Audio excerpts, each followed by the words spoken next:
전국에 강풍특보가 발효된 가운데 곳곳에선 피해가 속출했습니다. 강한 바람은 기온을 끌어내렸고 어제부터 내리기 시작한 눈도 오늘 오후까지 이어진다는 예보입니다. 반기성 YTN 재난전문위원 연결해 자세한 내용 짚어보겠습니다.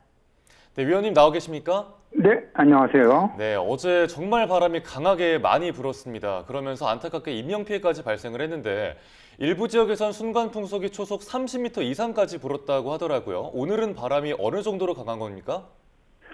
어제는 이제 내륙 지방을 포함한 전국 대부분 지역이 강풍이 불었고 많이 부른 곳은 중심 최대 풍속이 초속 33m까지 불었는데 오늘은 어제에 비해서 바람은 좀 아주 다소 약해진 상태입니다.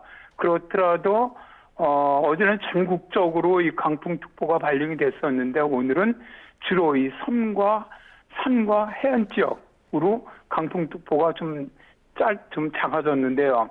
현재 경보가 내려진 지역은 제주와 전남 섬지역, 울릉도, 독도, 그다음에 강풍주의보가 내려진 지역은 경기 서부와 인천, 충남 서해안, 전라 서해안, 경북 동해안, 경남 남해안, 부산, 울산 등입니다. 네. 이쪽으로 발령돼 있고요.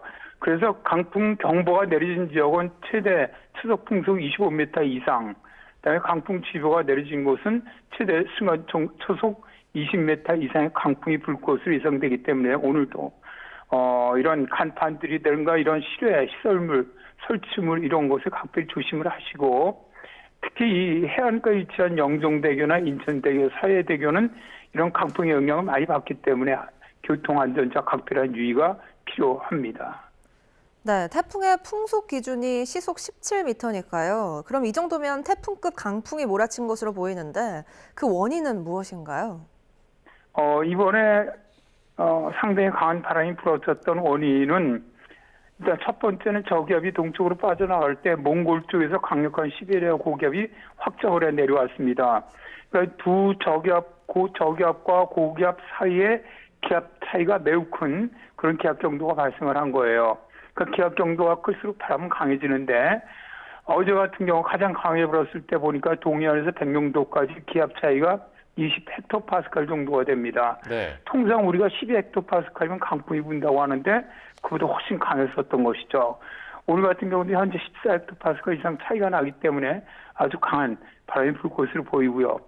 두 번째 원인은 남북 간의 기온 차이가 큰 경우는 바람이 더 강해지는 경향이 있습니다. 찬 시베리아 고기압과 남쪽의 따뜻한 공기 사이에서 바람은 훨씬 강해지는 그런 특성도 있었고요.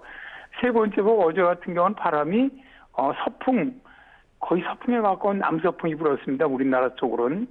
이게 나중에 밤쪽에 북서풍으로 바뀐 것이지 그 전까지 강하게 불 때는 이 바람이 불 때는 남북 간의 경도가 커지면서 바람도 강해지는 일종의 그 양간지풍 같은 그런 바람이 부는 패턴이 발생을 합니다. 네. 그래서 그런 경우에 특히 서해안 지역과 동해안 지역에 아주 강한 바람이 불게 되는 그런 현상이 발생했던 것이죠. 네.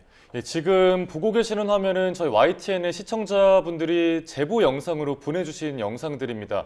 신호등도 매달려 있기도 하고 구조물, 창틀 등이 굉장히 강한 바람에 흔들리면서 좀 위태로운 모습들이었고 어제 의정부에서는 안타까운 또 인명사고도 있었잖아요. 오늘도 혹시 이렇게 강한 바람이 부는 지역이 따로 있을까요? 오늘도 해안 지역, 산악 지역 쪽으로는 태풍급의 아주 강한 바람이 불면서 인명피해가 발생할 수 있는 가능성이 매우 높습니다. 따라서 특히 해안 지역, 다음에 산악 지역 이쪽으로는 오늘 각별히 안전에 유의해야 할 것으로 보고 있습니다. 네, 그럼 이제 눈 상황도 짚어보겠습니다. 어제 강풍이 분 만큼 눈이 많이 내린 지역들도 있었습니다. 주로 강원과 경북 내륙에 많이 내렸는데 오늘은 서쪽 지역으로 좀 이동하는 것 같더라고요. 지금까지 적설량 얼마나 되는 겁니까? 어제는 주로 이제 저기압으로 인한 눈이 많이 내렸죠. 그래서 강원도 향로봉이 27.2cm, 하장이 19cm, 다음에 경북의 석포가 21.3cm, 부석 영주가 12cm 등 주로 강원도와 경상 북부, 그다음에 충북 북부 정도로 많은 눈이 내렸습니다. 그쪽에 내렸던 눈은 어제 다 그쳤고요. 오늘은 이제 주로 해안 쪽입니다. 네. 현재 내리는 눈 전라 서해안과 제주 쪽에 눈이 내리고 있는데 오늘 낮에 접어들면서 충남 서해안까지 눈은 올라올 것으로 보이고 있습니다. 현재까지는 장흥에 10.4cm, 무안에 10.2cm, 설천봉이 10.1cm, 순창이 6.2cm, 서해안 쪽으로는 이런 눈이 내렸습니다. 이쪽 지역도 많은 눈이 내렸는데 앞으로 누종량은 많을 것으로 보고 있습니다. 오늘 낮 동안은 주로 서해안, 전라 서해안을 중심으로 제주와 많은 눈이 예상되는데요. 제주 산간 지역과 전라 서해안, 그러니까 전라 남부 서해안 지역으로는 최대 20cm까지, 기타 전라 서해안은 5에서 10cm, 충남 서해안은 1에서 5cm 정도의 눈이 올 것으로 예상을 하고 있습니다. 네, 예상 적설량까지 짚어주셨는데 밤 사이에 기온이 또 많이 떨어졌는데 한파특보가 발표된 지역이 많은데 얼마나 추워진 걸까요? 실제로 어제보다 굉장히 기온이 많이 떨어졌죠. 실제로 이제 어제보다도 서울도 한 4, 5도 정도 낮아졌는데 오늘 아침에 향로봉이 영하 19.6도, 대관령이 영하 14.4도, 내면이 영하 15.9도, 내륙으로는 충주가 영하 12.9도를 기록을 했습니다. 현재 중부지방, 그다음에 전북, 전남 해안, 경남 남해안, 일부 경북 내륙 산지를 중심으로 한파특보가 발효되어 있는데요. 오늘 아침은 기온은 전국 대부분 지역에서 비해서 5도에서 한 8도가량 크게 떨어졌고요. 특히 경기 내륙이나 강원 내륙 산지 지역은 10도 이상 크게 떨어졌습니다. 기온은 일단 오늘 내일까지는 전국 대부분 지역의 아침 기온은 영하 10도에서 영하 5도 사이로 굉장히 낮을 것으로 보여요. 네. 그래서 내일까지도 내륙 지역 쪽으로 한파특보가 계속 이어질 것으로 보이고 특히 바람이 강하게 불기 때문에 체감 온도는 더욱 낮습니다. 그래서 각별히 한파로 인한 피해 없도록 유의하시기 바랍니다. 예. 그런가 하면 어제는 서산 영덕고속도로 경북 구간에서 동시다발 추돌 사고도 있었습니다. 5명이 숨지기도 했고요.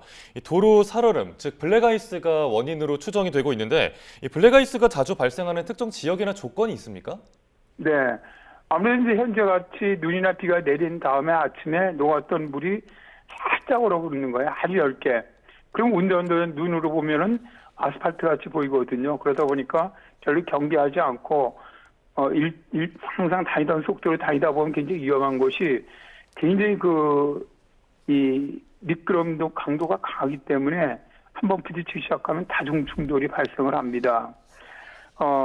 적설 교통지역보다도 치사율이 이제 높아요. 3.7배가 높고요. 고속도로에서 발생하는 치사율이 일반 사고에 비해서 치사율이 9배가 높은 그런 사고가 됩니다. 눈이 내린 날엔 사실상 어느 곳에서나 블랙아이스가 생길 가능성은 있습니다. 근데 가장 많이 생기는 곳은 터널 전출입 지점, 그러니까 출입 지점, 그다음에 교량 위, 그늘 및 음지도로, 혹은 산길, 산언덕의 음지나 혹은 또 강이나 호수의 옆에 있는 도로, 이런 지역은 이런 블랙아이스가 생길 가능성이 높으니까 이런 지역으로 통과하시는 분은 철저히 서행하시는 것 같아 꼭 염두에 두시길 바랍니다. 네, 지금까지 반기성 YTN 재난전문위원 연결해 강풍과 폭설까지 관련 내용 짚어봤습니다. 오늘 말씀 감사합니다. 네, 고맙습니다.